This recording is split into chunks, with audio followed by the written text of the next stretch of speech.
So, going into this one, you have an interesting subject on this one. Really cool that I think what you came up with was very interesting in relation to what already exists, I will say. And kind of like how you came up with it, a little backstory of that has to do with the restaurant industry. I'll just kind of let you take it away. Foundation Industry Fund is what we decided to call it, right? I think we ended up with just Industry Fund. Foundation was because we were trying to basically include someone who was, or I guess an organization that was familiar with restaurants, i.e. the Restaurant Association. So, and this is not to really...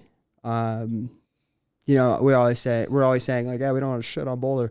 We're not trying to shit on the Restaurant Association. They do a lot of good work on the national level and on the Colorado on the state level. Yeah.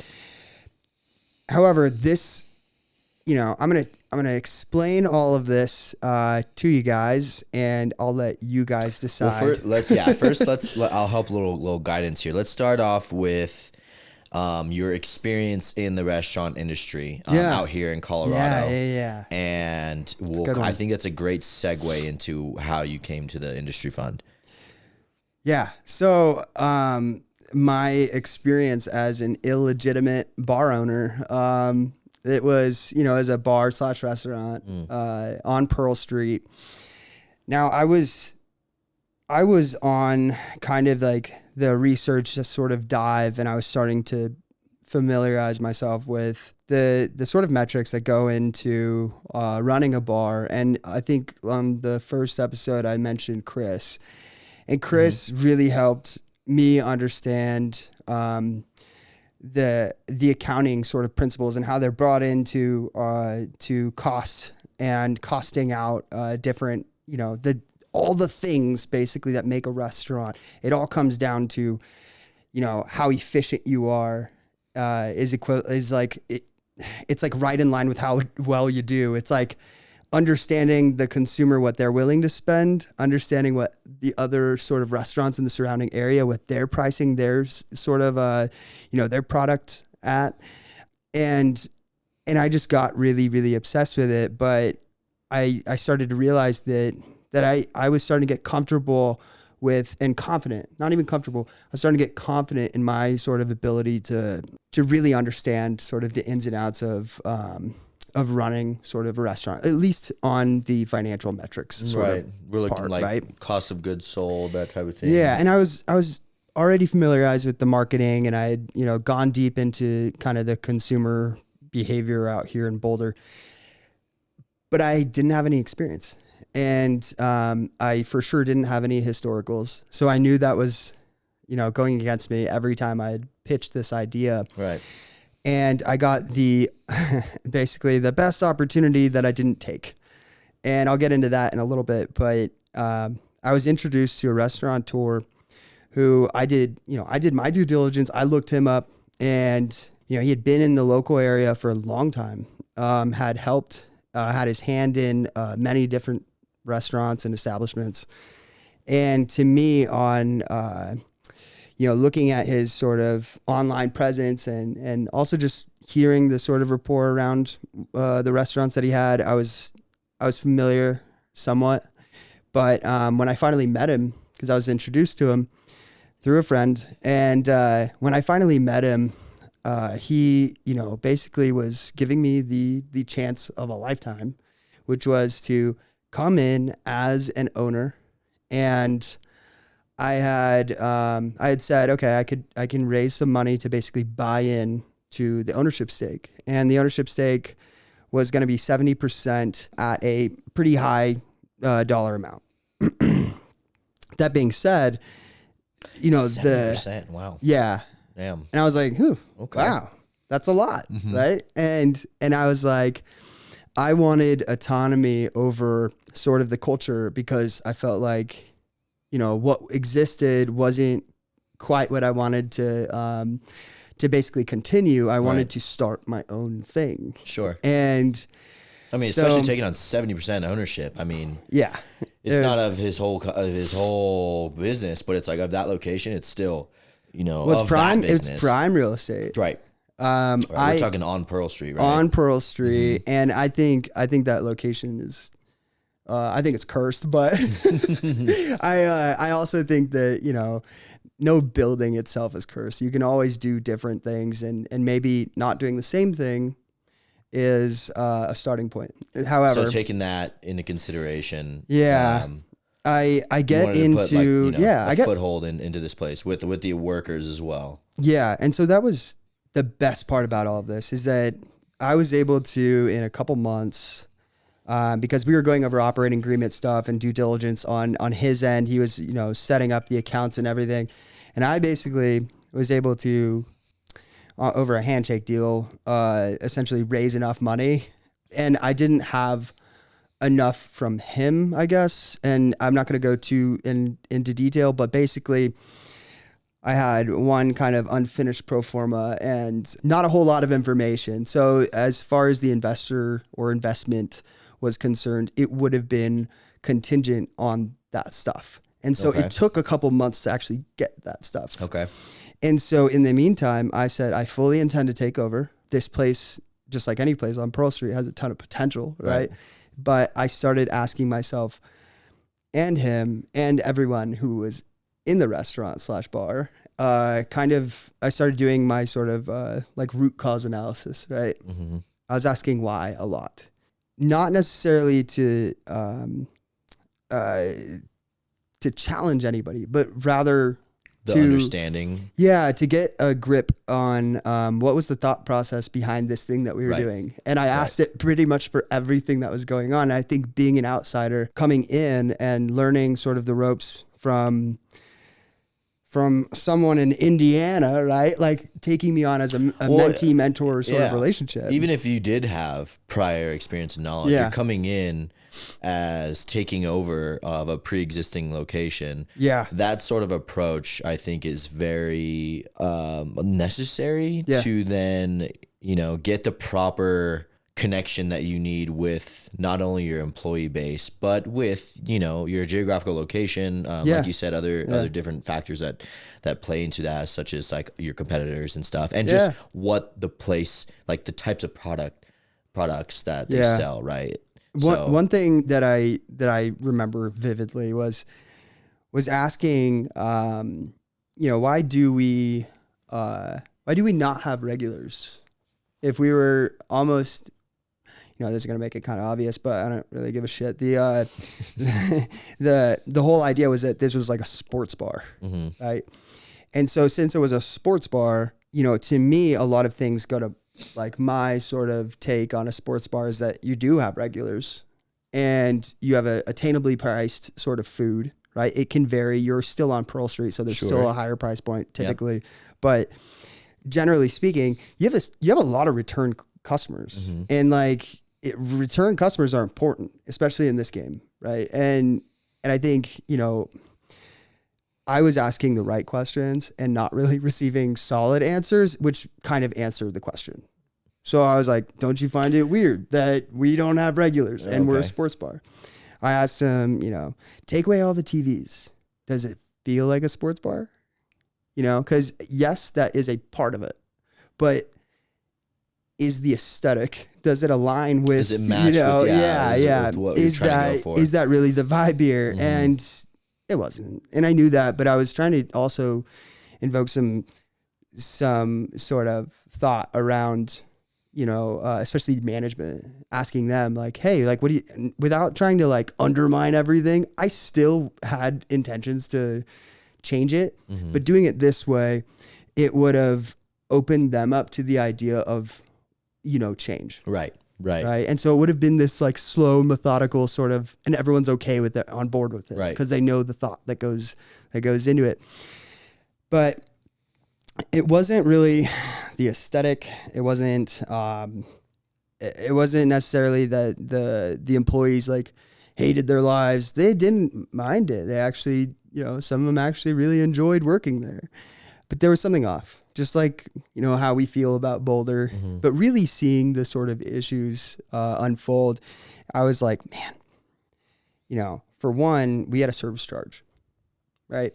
And that's going to kind of segue us over, but the service charge was something that I saw as immediate friction, right? Or what was do you remember what the it was 10%. Oh, okay. Wow. Okay. Yeah. So I said to him, one of the first things I did was I actually, I didn't want it to come from me. I wanted it to basically come from a sentiment from the customer. So I went on Yelp, I went on Google, and I went on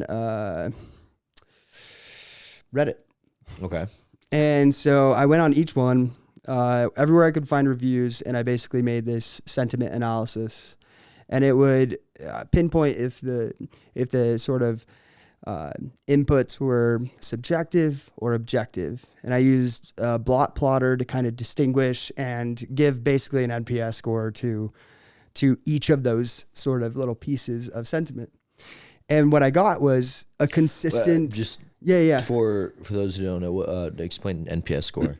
It's essentially giving a score that will give like valuable insight to basically if you did well or you didn't, right? Okay. And you can base NPS scores off of a ton of different sort of analysis. But essentially it was like 1 to 5, if you think about it that way. 1 to 5, and how well you do is based on that range.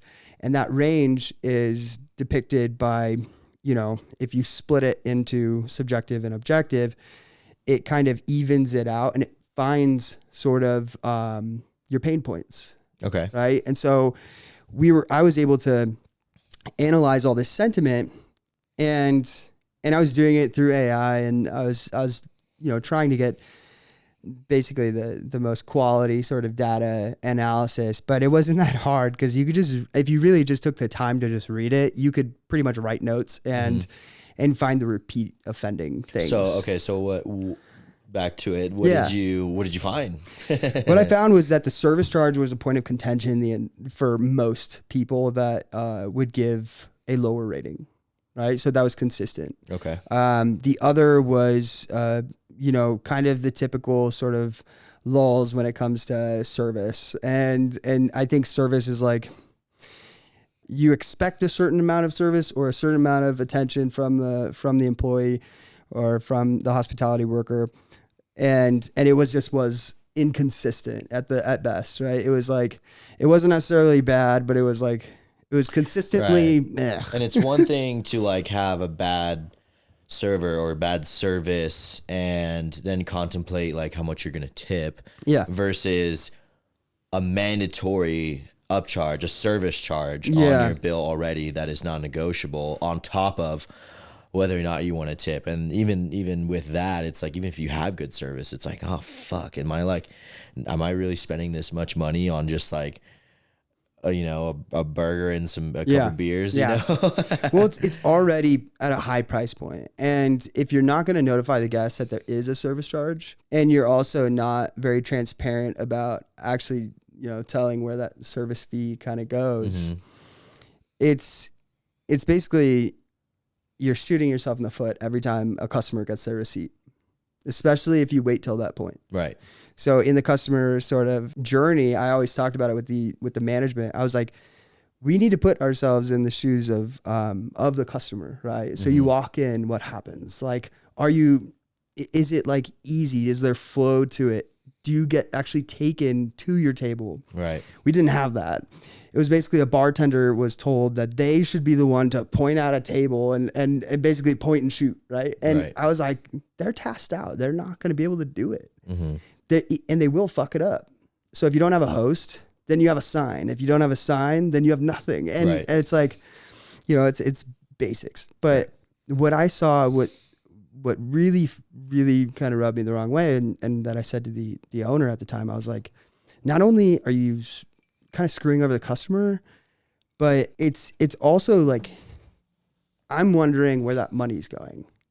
Right. So I was that question ask that would not be proposed if you did not do a service fee, because you can do whatever you want, right? But the service fee is on top.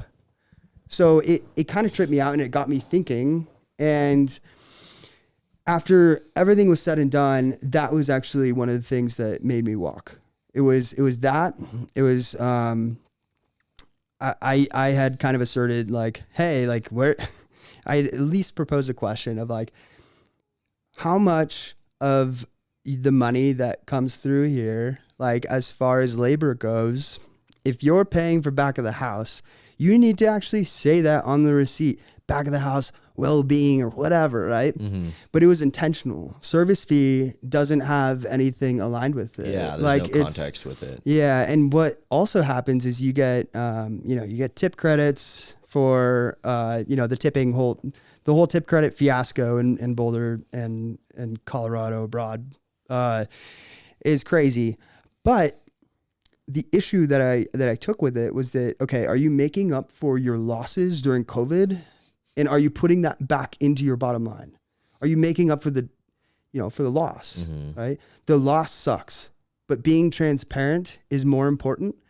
And right now, the math doesn't add up. And to me, I was always like, all right, follow the money, see where it goes. Right. And what I saw was just bad ethics. Right. Okay. So bottom line is, so did my investors. They looked at the operating agreement and they pulled out. They told me to. They said, dude, this is a fucking dumpster fire. You need to get out. And I was like, but, and I saw that shiny thing, right? And the worst part is that it wasn't just this shiny thing. It was also that I had built relationships with all of the staff. Right. And they looked at me like, what's going on? And I had to basically tell them that, I'm going to have to walk away from this. And it was really unfortunate. There was another offer on the table from another restaurateur that I'll just say really quickly. It was for the same amount of my buy-in. And I said, basically, I don't want to kill my company culture before I get one. Okay. Good. I mean, interesting call. Good call, I Yeah. guess. Yo, I mean, yeah. if you knew the other individual. I do. Yeah. And he didn't give me the time of the day before. So I was like, all right, now you want to, because, this person or whatever must have heard something. Right. So, and you showed something, right? That you were capable. Interesting, though, to see, because 70%, I mean. It was too good to be true. Right. And coming from someone who hasn't been in that scene, I could see how you might have been, in a way, blinded by the opportunity. Let's say there was 7 times the amount of my buy-in was the amount of debt and liabilities that I would be assuming. Oh my God. Yeah. Good thing you got someone to look over the agreement, huh?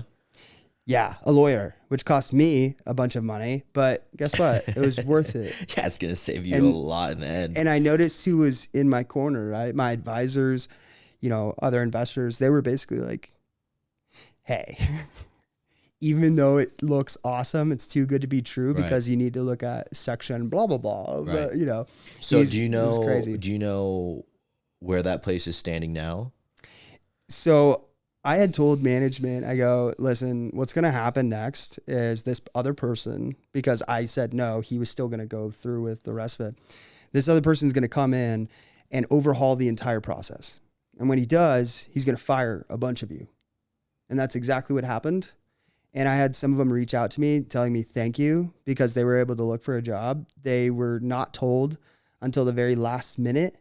And both the new owner and the old owner both kept it hush hush and didn't communicate that with the rest of the staff. So basically they screwed everyone over.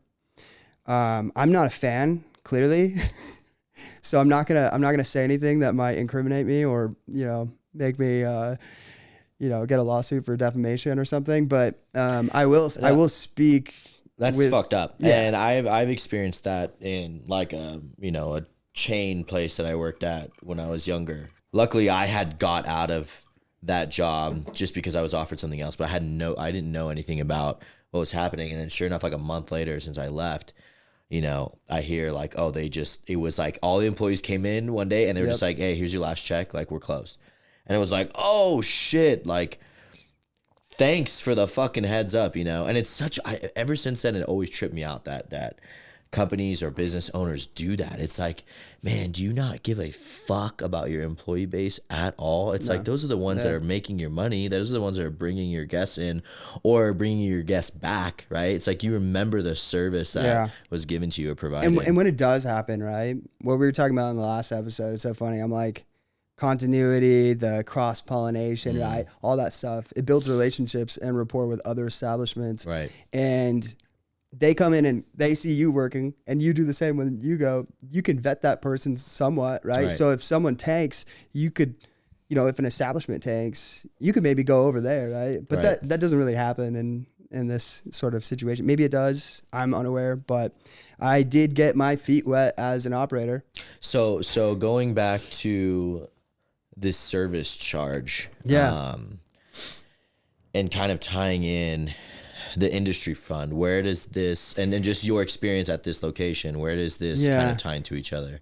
So a couple things. One thing is that I think that if it wasn't for the stress of COVID and just the restaurant industry in general, like, man, there's a ton of stress. You're dealing with so many different variables, moving parts. It takes about 12 employees to make $1 million, right? That's on average. So that's like sometimes best case. And that's just revenue. That's not profit. Yeah. Oh yeah. It's not profit. That's just revenue. And, when it comes to the actual earnings, when it comes to the bottom line, it's, if you're hot shit, you're 15%. So at the end of the day, I look at COVID and I'm like, man, that's already stressed out people.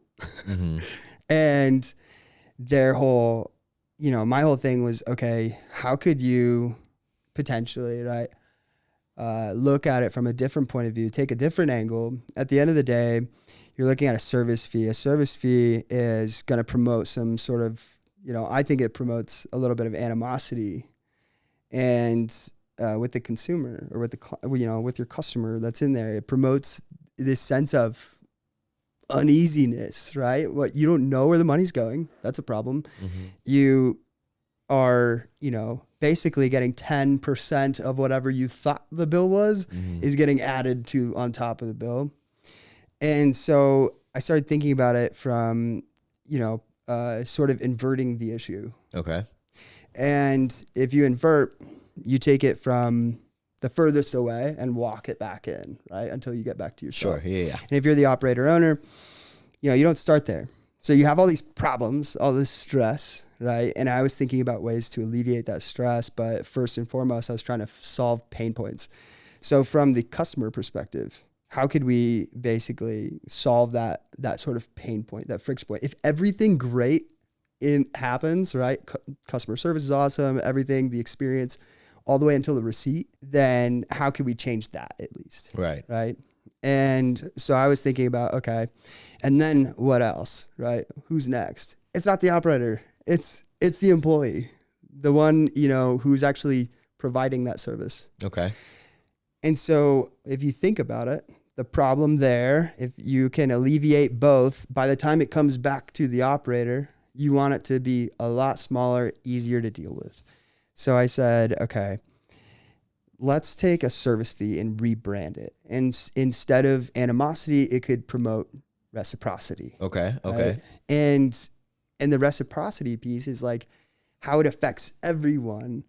And in a smaller community like Boulder, we're 100,000+ people, but people like, they like hospitality. They like restaurants. I mean, everyone or a sense of community, sense of giving back. And what I was thinking was that, okay, take a service fee, and now instead of the operator being in charge of it, you could pass it off into a 501c3 or a vetted 501c3 that already exists.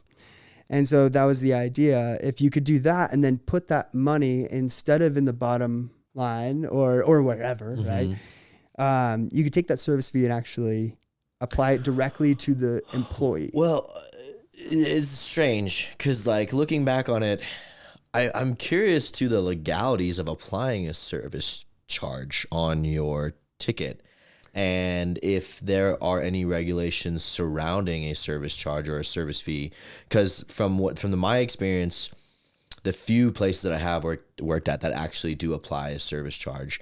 The first one it was also a 10%, but it was very much so explained, because I think I asked my manager, I was like, what is this? Like, what do I tell people if they ask about this? And they're like, oh, it goes to the back of the house.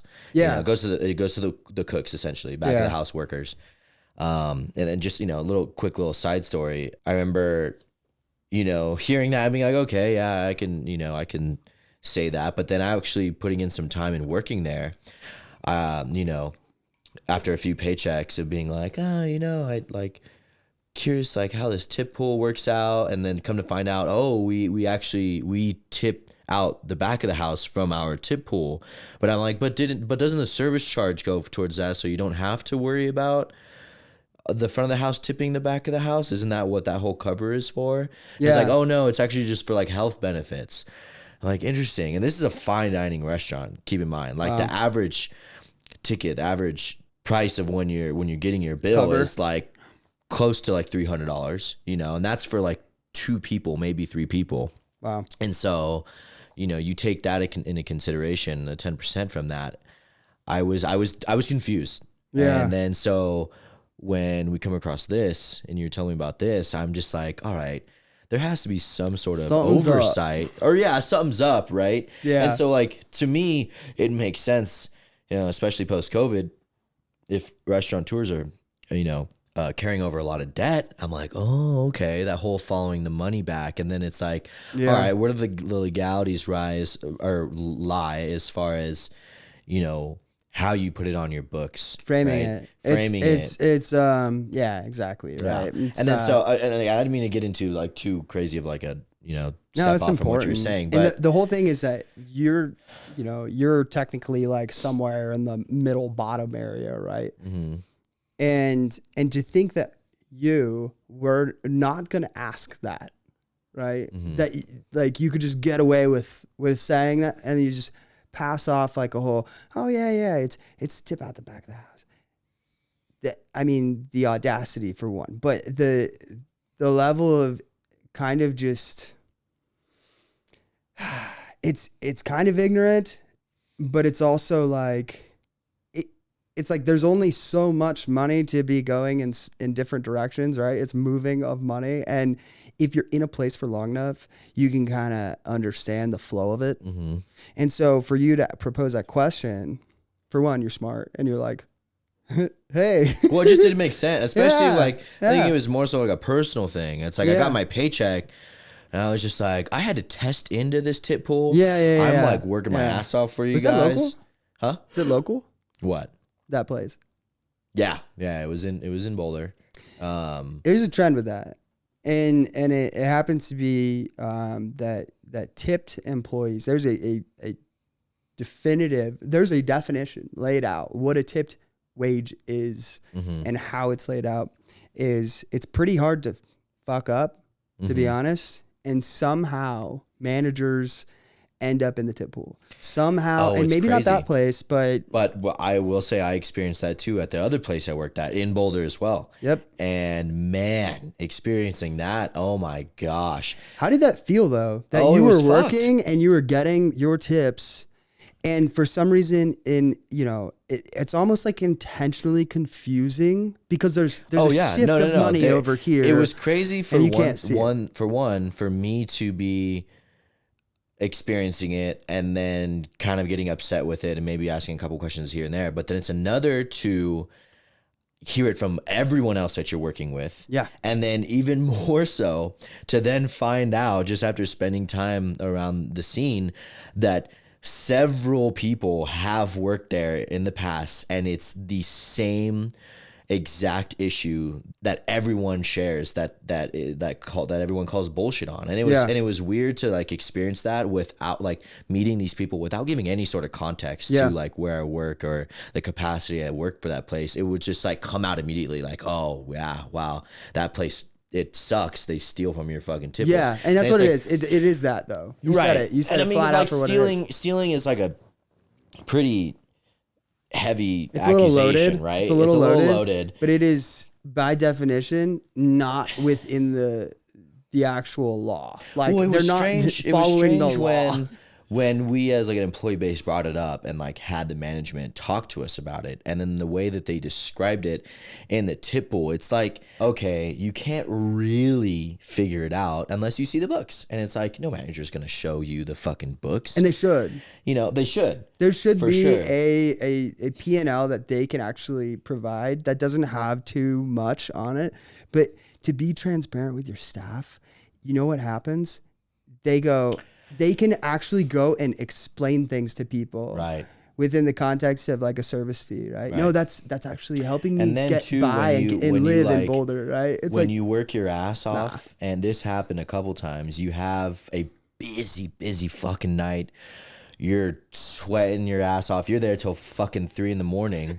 and you get told by your higher ups that like, yeah, we fucking killed this night. It was so far the busiest night of the year. Like, we made the most money so far of this year. And then you get your paycheck and it's like, it's damn near the same as it's been the past 2 months. Yeah, it's because they'll put the owner on for those busy times. I mean, maybe I don't know. I don't know for a fact, but it's one of those things where I know for a fact that this place has been reported to like the labor board, and I'm like, damn, if you've been reported to the labor board by so many like waves of employees, you're a piece of shit. There's something going on there, right? You know what? One of the things why I walked, because one of the liabilities that I saw was, and he was pretty honest about it in the beginning. He downplayed the crap out of it for what it actually was about. But doing a little bit of my background, I was like, seems a little fishy, right? Mm-hmm. It was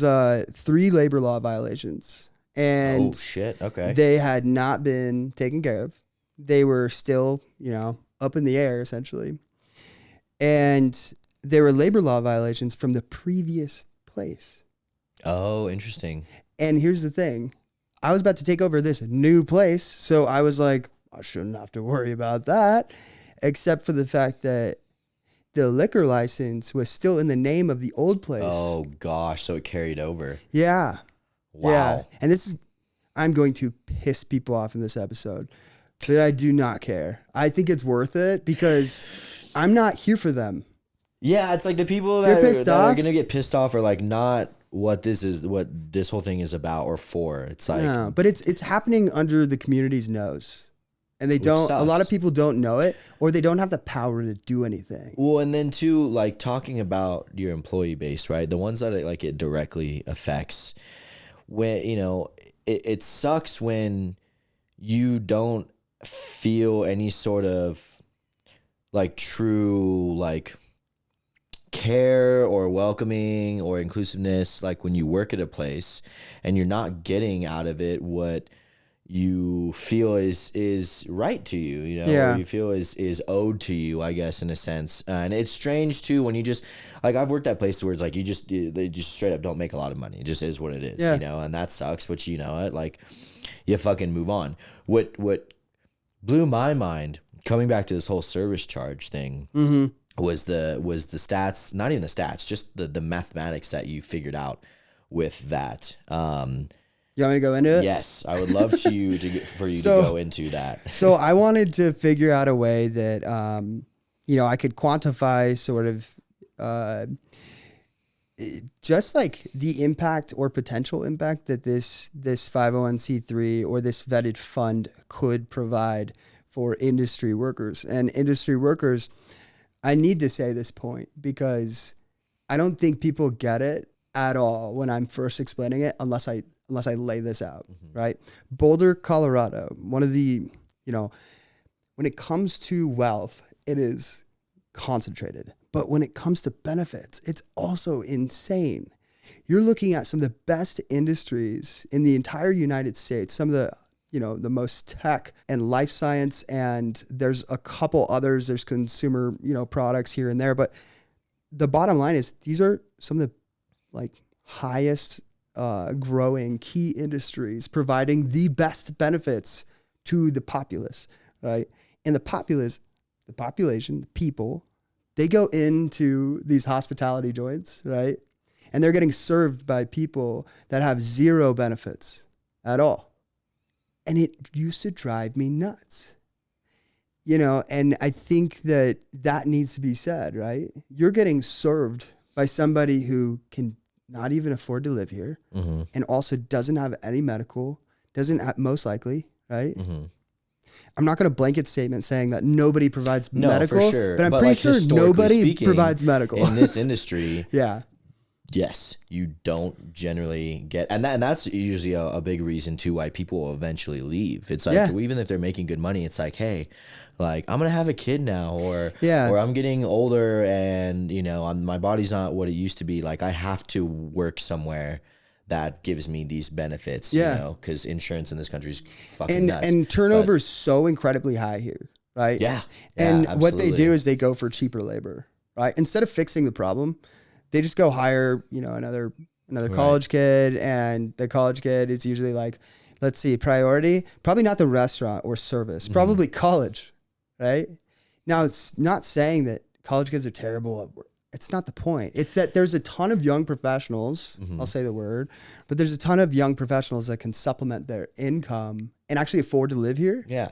By working in a place or that actually even hires just them. Professionals that are professional in this 100%. in this career path. Yep. Thank you for calling it a career path, by the way, because it is. It is, especially now in this day and age that we're in, and how much mixology and craft cocktail and just being a craft bartender has changed over the past 20-30 years. Yeah. In Colorado and Boulder in particular, like there are a lot of like local distilleries, local beers. Like there is enough to work with to make a career out here. And it's interesting you say, like with the college kids, it's like, hey, I don't think you're actually looking at it. That's not really your highest turnover. Yes, it is a percentage. I'm not going to negate that at all. But you have people that would be willing to come here and work here to a higher capacity of quality. But if you pay them shit, if there's no, if they're forced to work elsewhere because of, the benefits and the pay is better, you're gonna always deal with that problem, right? So it's like going back to what you're saying. It's like, why not just like solve the problem itself? Solve the problem, right? And how do we do that? So I was really fascinated with sort of some nerd shit, but I was like, the ebbs and flows of our taxes provide a pretty good sort of understanding of month to month sort of fluctuations, right? And so I was able to kind of look at that, and I was judging a lot of my seasonality on for the projections, right, for seasonality in Boulder based on some of the taxes. Of course, a lot of people do their taxes at the end of the year or, certain parts of the year. And so it's not going to give you the fullest picture, but I was like, man, we really make a shit ton of money during the summer, right? And man, I found it really interesting because I think in Colorado, the single location, or at least like not chain, independently owned, I guess, takes up about 69% of all of the restaurant and bar space. I started getting really into sort of understanding the microeconomic sort of, I guess like situation or I guess like historicals of sort of how the money was flowing. Mic up a little bit. Yeah. Better? Yeah. Continue. How the money was sort of flowing and what industries and, all of it. And I really wanted to understand how much money are we talking when it comes to hospitality and specifically, food, right? Food and bev. And there's a particular way to look at that sales, at that tax data, right?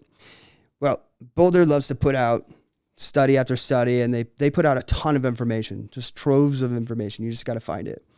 And just like any city, they also pump out their tax revenue data. And in 2023, there's about $175 million just from the food and bev sales tax. Okay, wow. Right?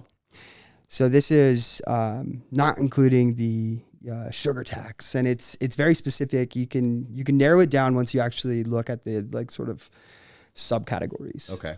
And I was able to see that, and the independent restaurant share in Colorado is around 69%.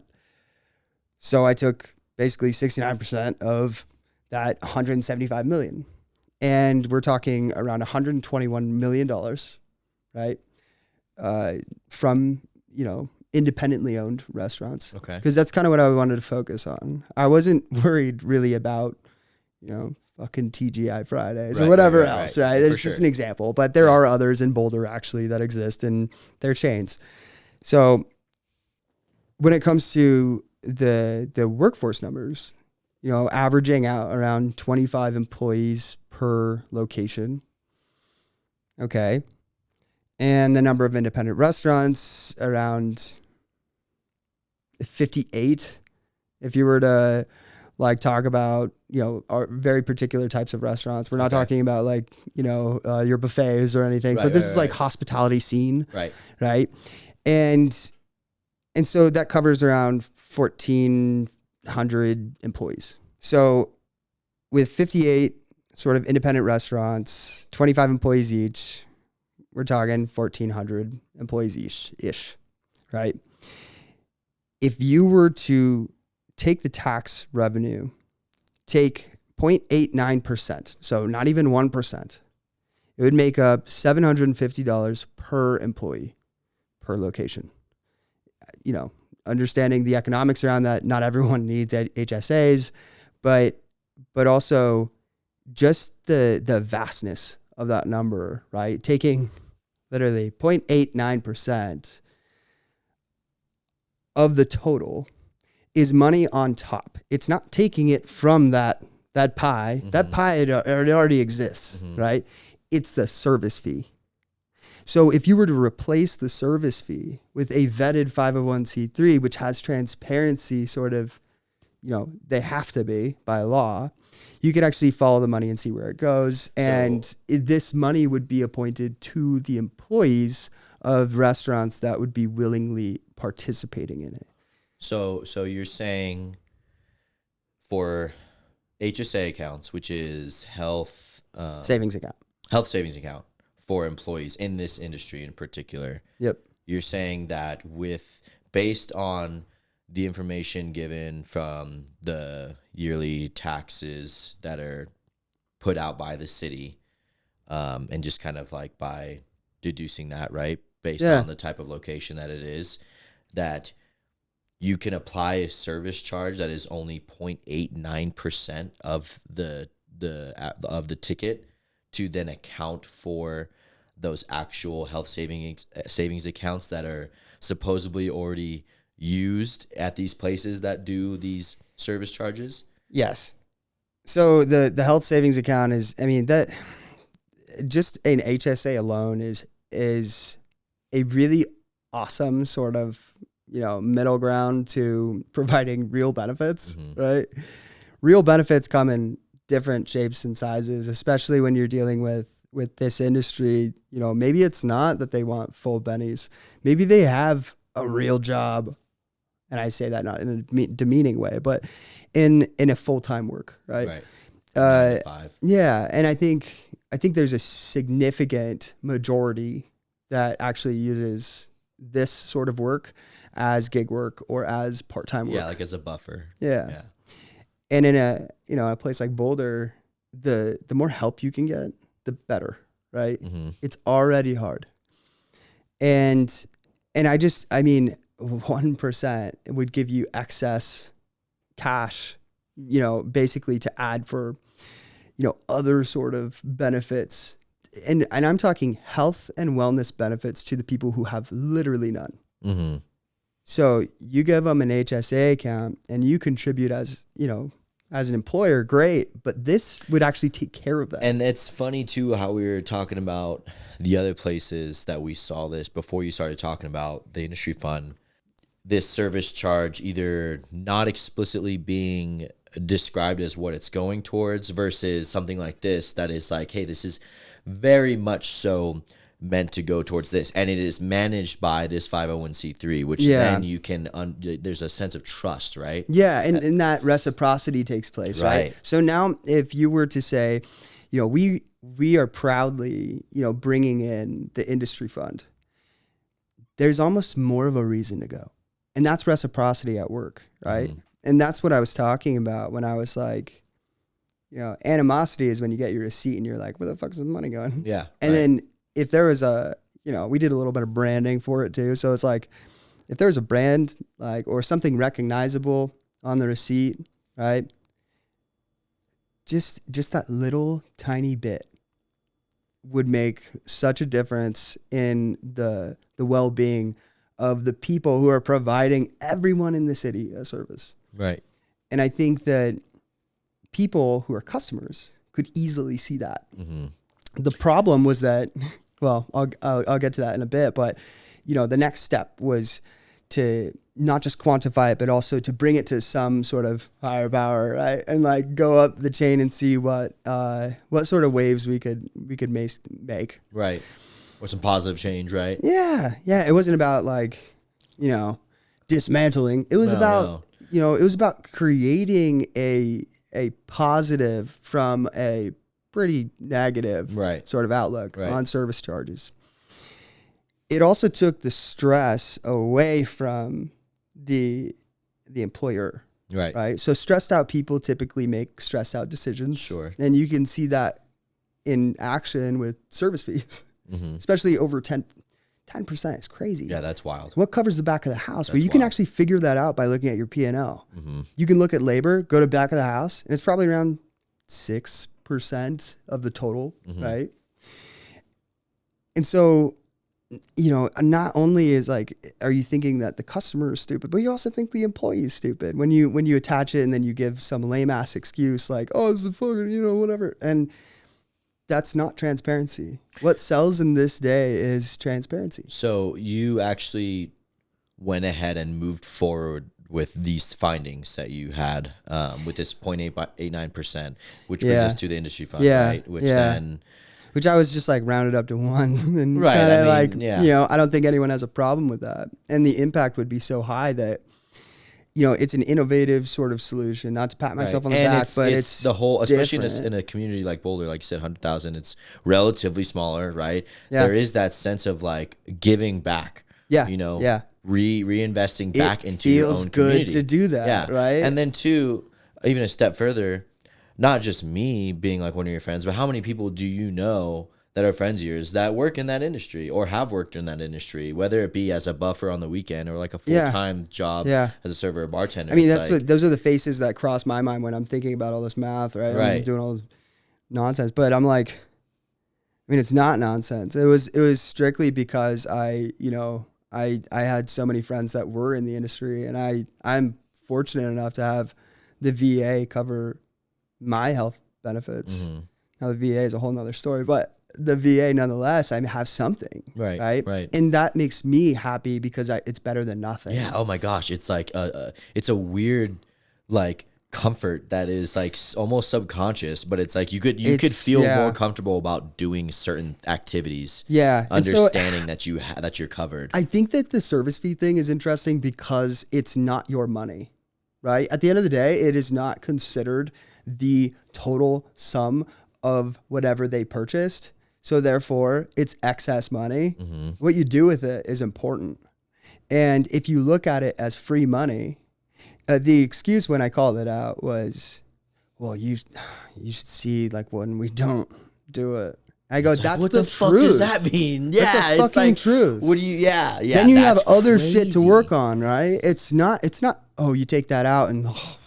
But have you seen the numbers? I'm like, yeah, that means your business sucks. Yeah, it's like you're obviously doing something wrong. You readjust from a different angle. Maybe the one, you know, the shit you sell. Yeah. Like I don't know. It was so it's obvious. Like your solution is to add an extra charge to the customer or the guest under the guise that it's going towards something.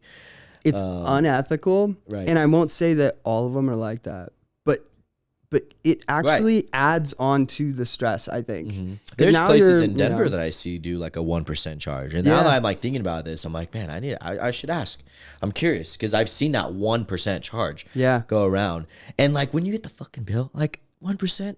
It's like nothing. It's nothing that you add onto nothing. your bill, you know? And Yeah. I'm like, yeah, of course. Like I wouldn't even bat an eye to it. But 10%, I'm like, whoa. And that was kind of the justification if it was per dollar, right? And looking at the total amount that was coming through. I mean, if you take 1%, it equates to $1.2 million, less than that. So what was this next step that you took? Next step was I had a sort of a connection loose, right? Nothing crazy, but it was up at the National Restaurant Association, and I had passed along, that I was going to go to the Colorado Restaurant Association. And I was like, "What do you think about this?" And he basically was like, let me know what they say, right? He wasn't even totally sure. He was like, "This is innovative. I'll give you that. It's kind of awesome."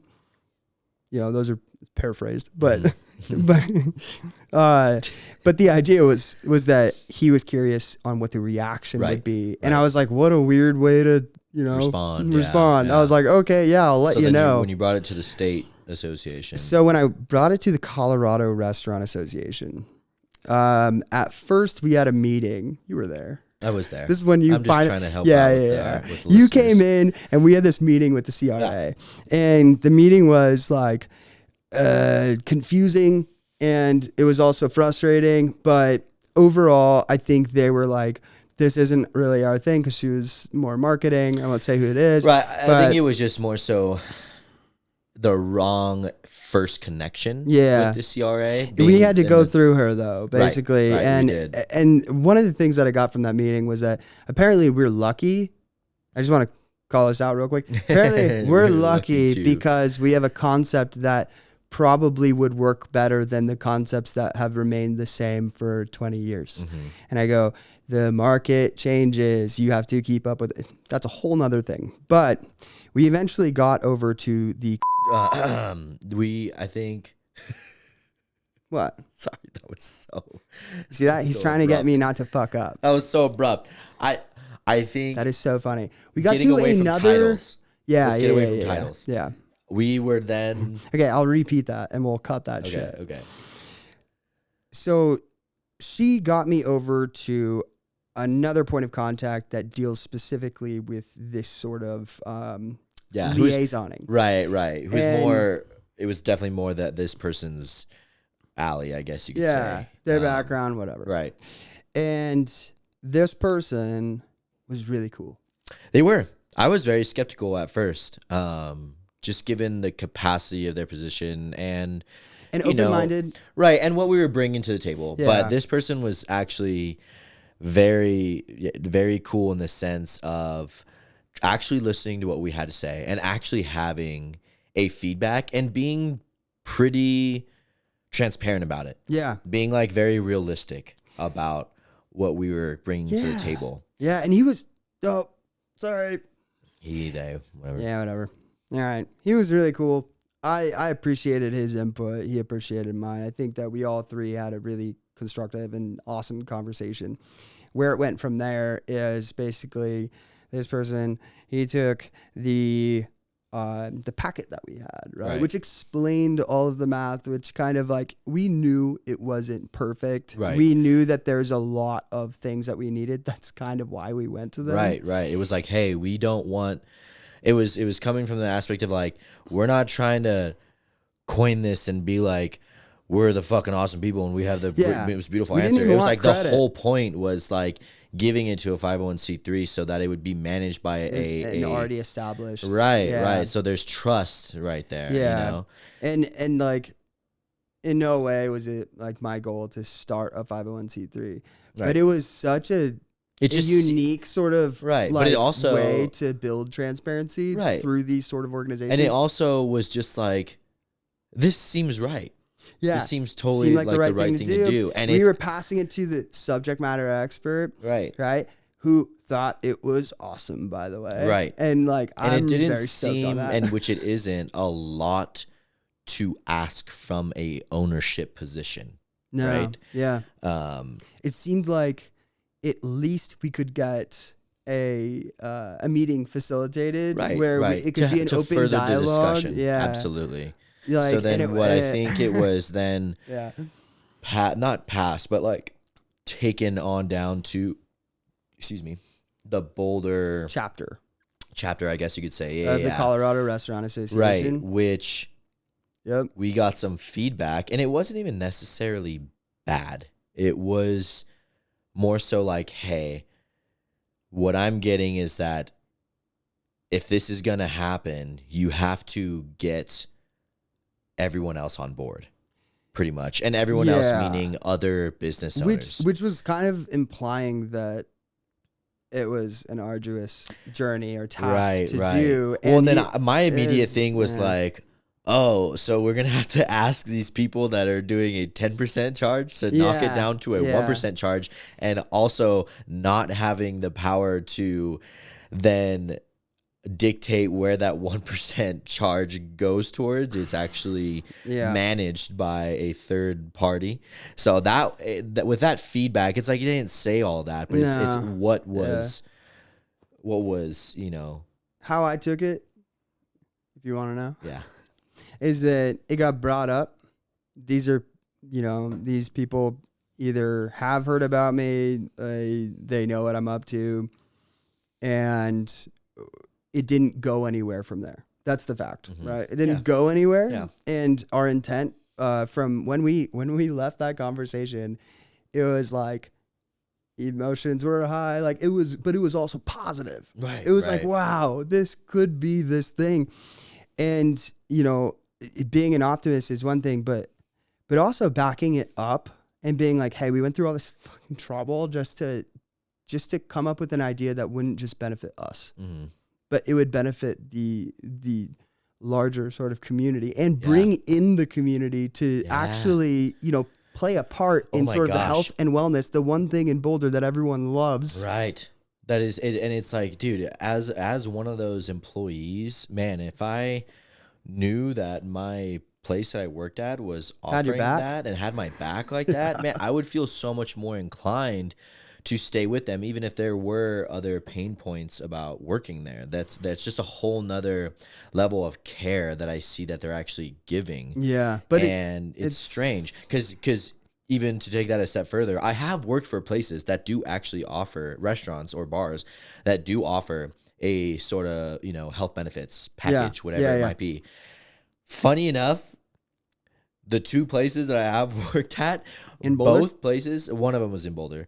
Both places did not tell me at all that they even offered that. I had to find out like months after. Was it through a manager or through? No, it was through a different employee. Oh. It was through a different employee that had been working there for like a year longer than I had, that just so happened to ask and was like, yeah, no, they actually do. Like I had to ask, and I actually do have, you know, a health package or health care package through them. And I remember like, I was like, why don't, like, I didn't really get down to the bottom of it because I shortly left that place, like shortly afterwards. But I'm like, what is, like, why wouldn't you bring that up to your employees? That seems totally like backwards to not, like, wouldn't you think by saying that there's like, you're adding an incentive to work there, you know? Yeah. But hey, if they don't have a service charge, then it's directly them paying into those employee benefits, you know? So that's, whether that is the actual reason, I don't know, but that's what I see it as. So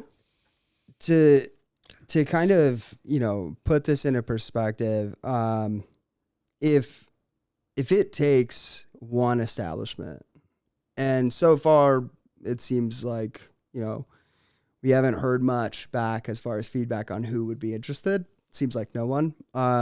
We're going to do it.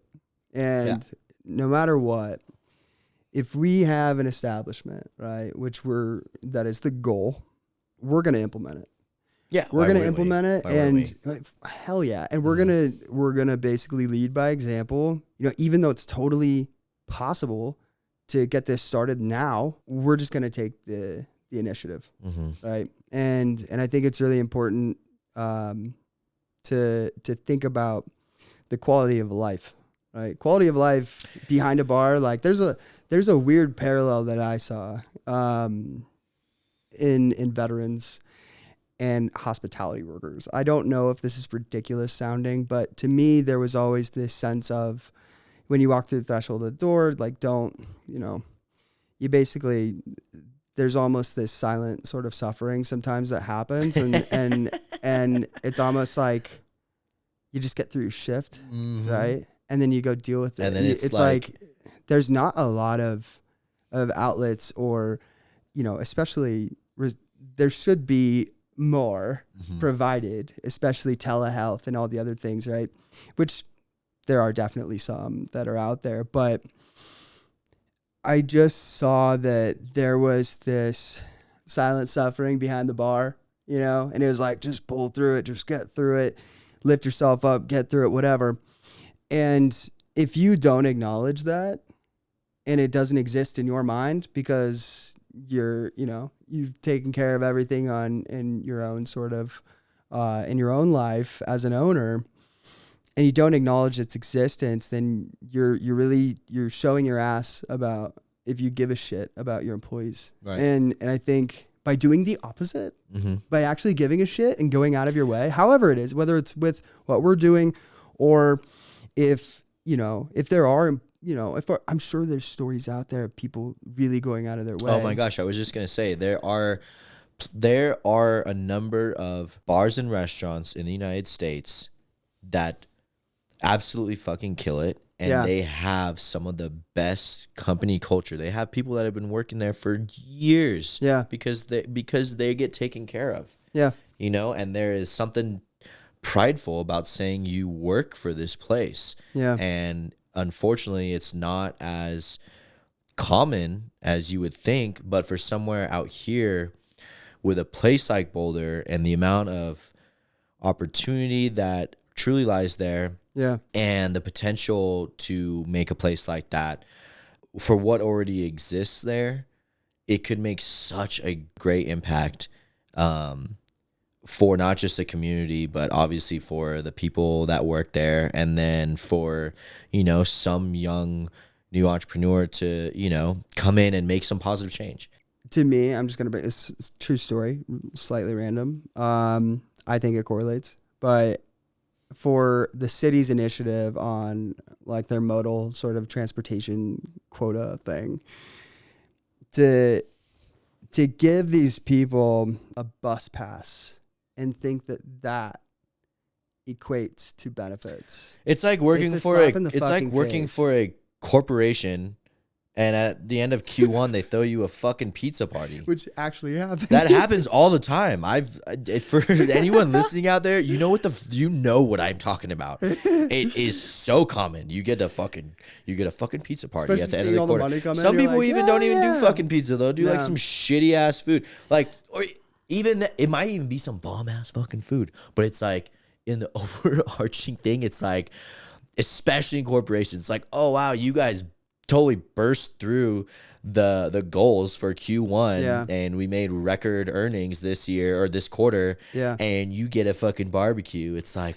what the fuck? It's like, how about you take me and my department like to the fucking Dodger game and get some Rockies box of seats. I mean, you know, sounds like you have but you know what I'm saying? At a fucking Avs game, you know? Give me some fucking cool ass seats, pay for our fucking, you know, something, I don't know, something. Or shit. But an eco pass? As in a bus pass? Yeah, like Go what? fuck yourself. I understand. No, they're trying to hit their quota in their transportation, their the modal transportation. I mean, but even if it was like, hey, we're gonna make it easier for our workers to get into town. But wait, it's like, what? That's what you're giving back? Wait, I don't even understand that. But hold on, the buses stop at a certain hour, right? And if you drive, you still have to pay for parking. Yeah. So give them free fucking parking. At the very least. For sure. What the hell is wrong with you guys? Making them take the bus so you can hit your quota? But then, you know, I don't know. I'm sure there are arguments. I'm sure there are arguments to be made on the opposite side of that, right? The argument against that, which I don't know what it would be. I'm not in cahoots with the fucking city parking and like how much revenue that brings in. Yeah, like I think of like Denver. Take right. Right. No, for sure. For sure, it's a give and take. There's a certain amount that you have to be able to actually get over and understand that that's the reality. That's the circumstance that you have to deal with. And I think transportation for the people that actually run this city, I'm not talking about tourists.